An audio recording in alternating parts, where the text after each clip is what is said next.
Hey everybody, Min here. Jerry. Today we're at Sky Club and we're going to go over a seated hamstring curl. I love the seated hamstring curl because not many compound exercises or bodyweight exercises can isolate the hamstring. How many can you name? Romanian deadlift. Romanian deadlift, yeah, like maybe sliders, like hamstring curl sliders and like Swiss ball sliders. Other than that, it's very hard to directly hit the hamstring muscles. So a seated hamstring curl is one of two versions of a hamstring curl machine. You have a laying down version as well. The seated one will actually put your hips into flexion, which actually is going to create a much deeper stretch on your hamstring. So you might be a little bit more sore doing this version compared to the lying one, but you might be able to get a little bit more load because of that greater stretch on the hamstrings, okay? You can also change which hamstring muscles you hit. Hamstring is just a group of muscles, depending on your foot angle, and we'll go over that. First, Jerry's going to demo the regular version, okay?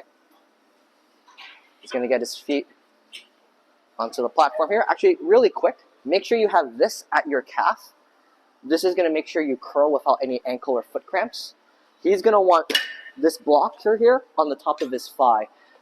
Depending on the size of your thighs, it may vary on where you'll be, and this is going to be more on your leg length, okay? So get yourself set up first before you start. Another good tip is, I don't know if you guys can see through the camera, but there's a yellow marker here. Most hamstring curls machine have this marker.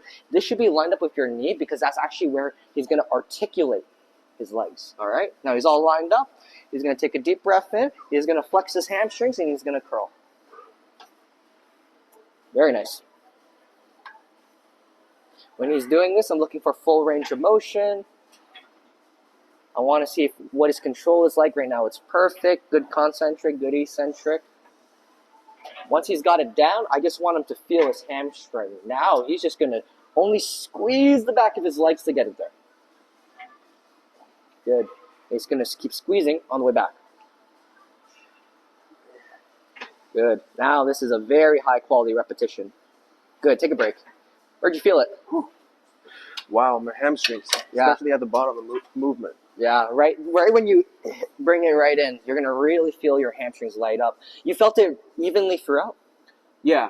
Yeah. So right now we're going to go into specifying which hamstring head we're going to hit. We're going to hit the outer one. It's called the biceps femoris. And what he's going to do is get the same setup, but all he's going to do is turn his foot out. Just turning his foot out, he should already feel his outer hamstring start to activate. Do you feel it already? I definitely feel it. Oh, yeah. Now all he's going to do is maintain the foot angle as he curls. He's not going to be super strict with it.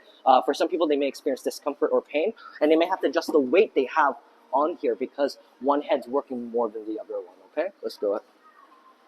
Yes. Form is good. He's just going to squeeze his outer hamstring as hard as possible. Good stuff. The outer one is the biceps femoris of the leg. Fun fact, only one of the heads participate purely in knee flexion. So it does not get hit unless you do hamstring curls, okay? One more. Good stuff. Now he's going to bring, oh, okay. you got 3 more reps in you? He's going to now bring his foot in, and he's going to hit his inner one. It's going to be close to the adductor group, okay? You got this. 3 reps. Let's go. Leg day every day, baby. 2 more. Last time. Squeeze the inner head. Woo! Good stuff, Jerry. There you go. How you feel? Honestly, the weight is pretty light, but already my hamstrings are on fire. Yeah, you don't need a lot, especially if you have good technique personally. I don't really like to go heavy on hamstring curls just because I got bad knees myself.